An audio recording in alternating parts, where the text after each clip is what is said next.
Quatrième commandement de Dieu, tes pères et mères honoreras, afin de vivre longuement.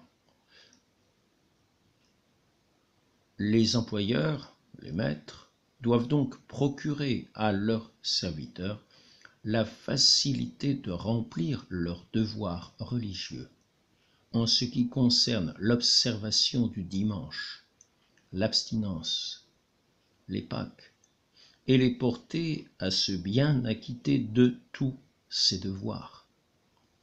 Cette obligation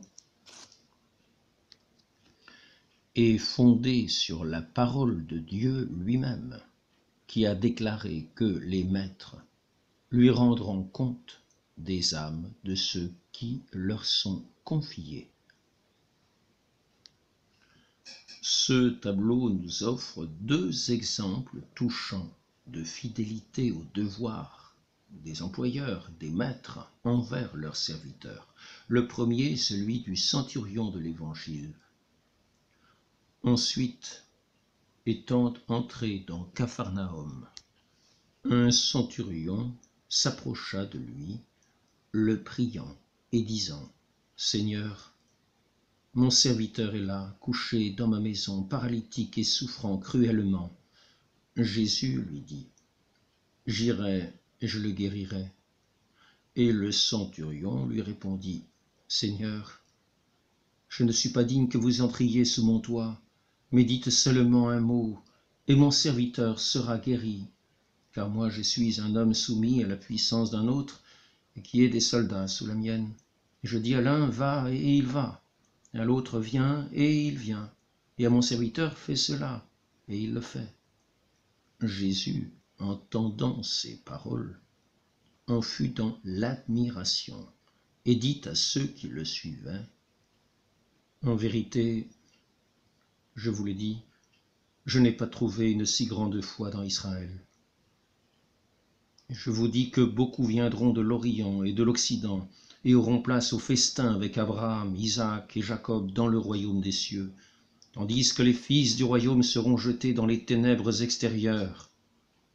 Là seront les pleurs et les grincements de dents. » Et Jésus dit au centurion : « Allez, et qu'il vous soit fait comme vous avez cru. » Et son serviteur fut guéri à cette heure même. Ce centurion est représenté en haut du tableau, à genoux, aux pieds de Jésus, entouré de ses apôtres. Deux serviteurs l'ont accompagné et se tiennent respectueusement derrière leur maître. Le second exemple, représenté en bas du tableau à gauche, est celui de saint Elzéar, comte de Sabran, en Provence. Ayant dressé un règlement de vie pour ses serviteurs, saint Elzéar le fit afficher dans l'un des plus beaux appartements de son palais, et il y réunissait ses domestiques pour le leur expliquer. Voici les principales dispositions. Règlement de vie. Premièrement, prière du matin et du soir. Deuxièmement, assistance à la Sainte Messe. Troisièmement, fréquentation des sacrements. Quatrièmement, dévotion à la Sainte Vierge et à Saint Joseph. Cinquièmement, éviter l'oisiveté. Sixièmement, fuir les mauvaises compagnies. Septièmement, éviter les querelles, etc.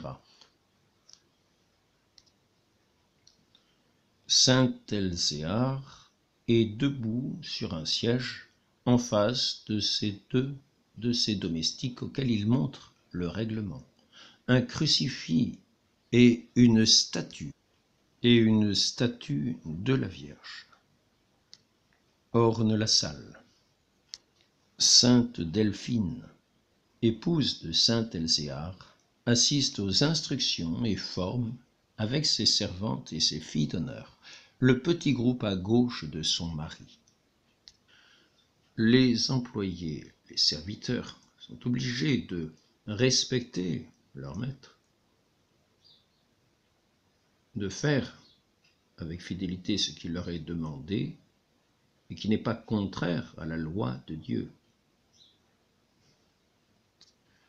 Les employés serviteurs doivent regarder leurs employeurs, leurs maîtres, comme les représentants de Dieu et les servir en conscience comme Dieu lui-même. En bas de ce tableau à droite, Eliezer, serviteur d'Abraham, offre aux serviteurs un exemple remarquable de la fidélité qu'ils doivent à leur maître. Il s'engage dans un voyage lointain et va en Mésopotamie chercher une épouse à Isaac, son jeune maître. Chargé de présents, il est près d'un puits avec ses chameaux. Rebecca, fille de Nachor, frère d'Abraham, se trouvant là en ce moment avec quelques compagnes pour puiser de l'eau, on présente à Eliezer, qui, reconnaissant à ce signe la volonté du Seigneur, lui offre en échange, de la part de son maître, les riches présents qu'il avait apportés.